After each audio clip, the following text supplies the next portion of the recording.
afternoon. It's me again, Eloisa Aguinaldo, and welcome back to my YouTube channel. So for today's video, sabahan niyo ako guys na i-share sa inyo or pasukin natin yung panibagong renovation na ginawa natin dito sa Uptown Arts BGC. So iba yung deliverables ng unit na to, iba yung konseptong ginawa natin dito, and this is approximately 42 square meters. So nandito ngayon si client sa unit niya, and papapasukin niya tayo, itutur niya tayo kung ano yung ginawa nating enhancement sa loob ng unit. So, yan. Hi, ma'am. Ito pala, doorbell. Sarap! Ayan, pasok na kami, ma'am. Sige. Hello, ma'am. Thank you so much.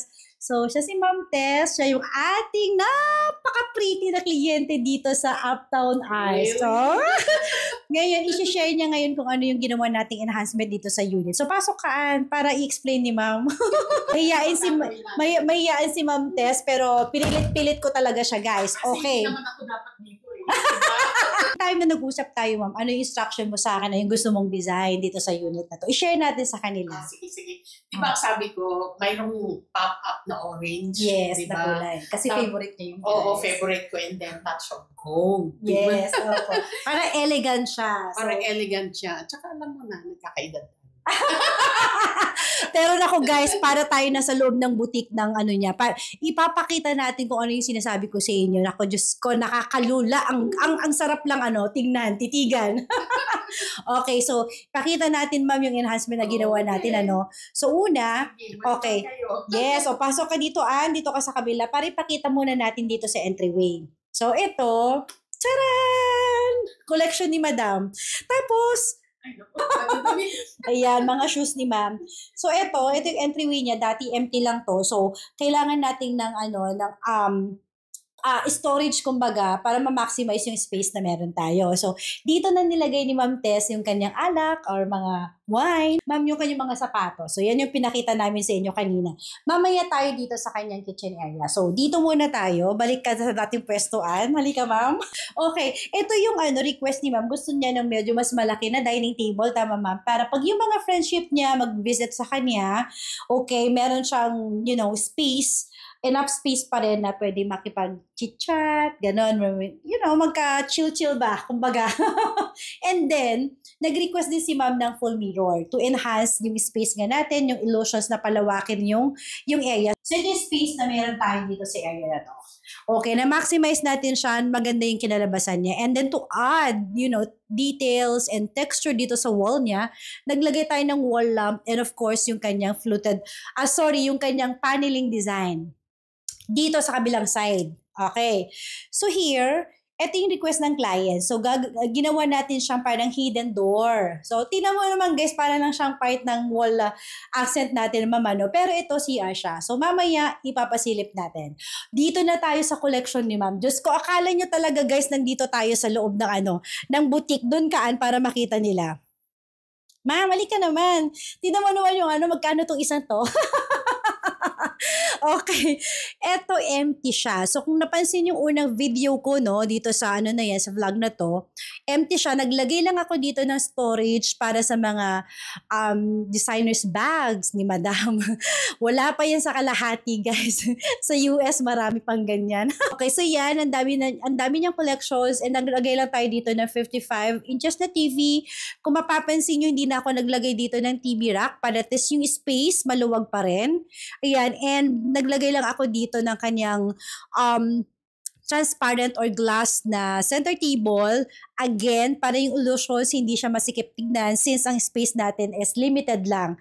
So, dito sa part na to, punta ka dito. Okay. Yung kanyang bed area, itong bed frame niya, it's a queen size, naka-customize din siya, and then ang gusto ng client, meron pa rin siyang sofa. So, ito is a couch na 2-seaters. Again, ang goal kasi ni client, ang goal natin dito is para tayo na sa hotel. It's a hotel-inspired na maaliwalas, laging mabangong tignan. Yan. Pero kung makikita ninyo guys, talagang lutang na lutang yung orange natin na pop-up colors. Kasi yun talaga yung favorite ng ating clients. So going back, doon tayo sa may part ng ceiling. So nag-enhance tayo, naglagay tayo ng mga pin lights and strip lights. Guys, kung mapapansin nyo yung mga switch natin, that's a Wi-Fi control ba yan? So iba yung deliverables dito sa dito sa Uptown Arts. So, lahat yun naka-configure, naka-ano yan sa computer. Yan. So, pwede nilang manavigate no, through sa phone nila. So, yan yung kakaibang, deliverables dito sa Uptown Arts. So, going back here. So, naglagay lang tayo din ng art frame na may touch of orange and gold. And then, paneling. Tapos, dito pakita mo yung side dito sa Ayan. Okay, dito naman sa kabilang side ng wall natin, naglagay dito ulit tayo ng mga accessories na sa mga bags niya. Yan, yung open shelves natin na cabinets. And then long table or long desk na pwede siyang dyan mag-work si ma'am. Tapos, meron tayong hanging din dyan na shelves para at least maglalagay din daw siya dyan ng maliliit na luggage. Tapos etong kanyang wardrobe before, nandyan nakapwesto. So, nilipat lang natin siya para at least yung space na to ma-maximize natin. So, here, this is a blackout curtains. Naka-customize din lahat siya. So, may share lang siya kung gusto mo ni ma'am na ayun niyang ano ba tawag nito ma'am? Nasisilaw siya. So, pwede naman i-close lahat. So, this is a blackout curtains. So, yan. So, grabe ang ambience niya. Sobrang nice. So, doon naman tayo sa CR. Doon tayo sa kanyang ang cute din ng niya ha, na kanyang, tawag dito, hinanapan ko talaga siya ng magandang carpet. So, yun. Okay. So, dito naman tayo sa CR. Ayaw na talaga magpakita ni ma'am. Tapos, okay natin ang CR. Okay. So dito, wala tayong masyadong binago sa kanyang layumuan. Nag-add lang tayo dito ng medicine cabinet. Okay, more storage. And then, ito na yung actual deliverables kasi niya ng Uptown Arts. So dito, sa back, sa likod niya, okay, nag-add tayo dyan ng cabinet yung naka-float lang, open cabinet niya para may lagayan siya ng mga abubot, no? Kasi ito yung pinaka-laundry natin. So, yun. Doon naman tayo sa kitchen. Wala naman masyadong binago sa kitchen kasi maganda na talaga yung deliverables dito sa Uptown Arts.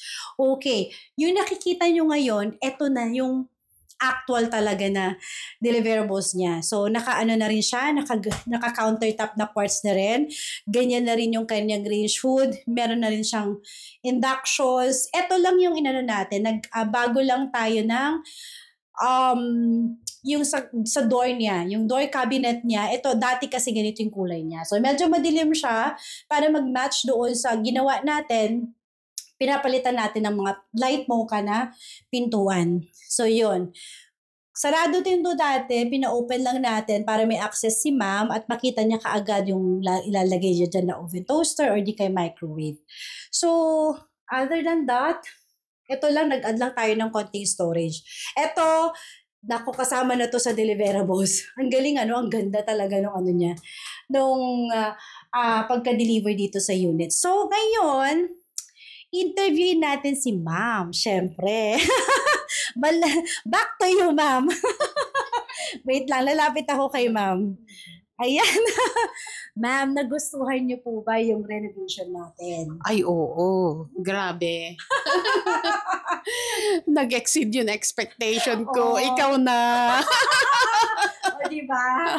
Thank you, Ma'am Tess, sa trust. Actually, nakilala ako ni Ma'am Tess through YouTube channel, So, yun. And in-explain niya sa akin kung ano yung gusto niya dito sa unit. And so far, sabi niya, nagustuhan niya. And I'm so happy na na-appreciate niya yung design. Ayan. Kukuha tayo mamaya doon sa bags niya. Pakita mo muna, Ako, Diyos ko. Pakita mo muna. Isa-isayin mo, tingnan. Oh my God, diba? Para akala mo na sa butik ka talaga. Ay, nako. Halika dito pa. I-share natin, ma'am, para matuwa yung mga viewers natin. Ay, nako. Diyos ko, nakakatuwa. Oh, layo mo siya ng konti. Imagine, di ba? Ang ganda, guys. So, sarap mag-vlog. Kaya sabi ko kay ma'am, talagang pinilit-pilit ko talagang mag-vlog. Eto, dyan pa. Bili na kayo. Ayan ha, mamaya maglalagay tayo ng mga ng mga presyo. So, yan. So, thank you so much, guys, dahil thank you, ma'am. Ay, okay pala. Ito pa pala. May nakalimutan na akong ipaano sa inyo. Ito yung very unique na dining table natin. Halika. Oh my gosh. Saan ka pa makakahanap ito? Chanel.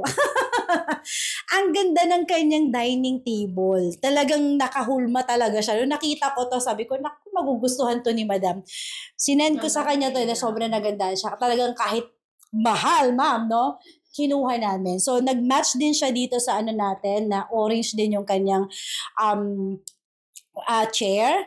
So yun, so nilagay lang namin yung isa doon para, pagka may bisita, pwede namang ilagay dito or di kayo yung best chair, pwede ilagay dito para at least maluwag pa rin yung ano natin, yung area. So dito tayo, gusto ko dito yung Ayan guys, maraming salamat no sa panunood. Ayan. Okay, sa ulitin, meron ulit kasunod to na video. Medyo malayo lang interval kasi na-busy lang kami. And sa mga gusto magpa-renovate or magpa-interior, let us know. Meron kaming FB page yung Mega Design. And nandoon yung number namin and pwede kayong mag-chat doon sa Messenger. So maraming salamat. Bye-bye!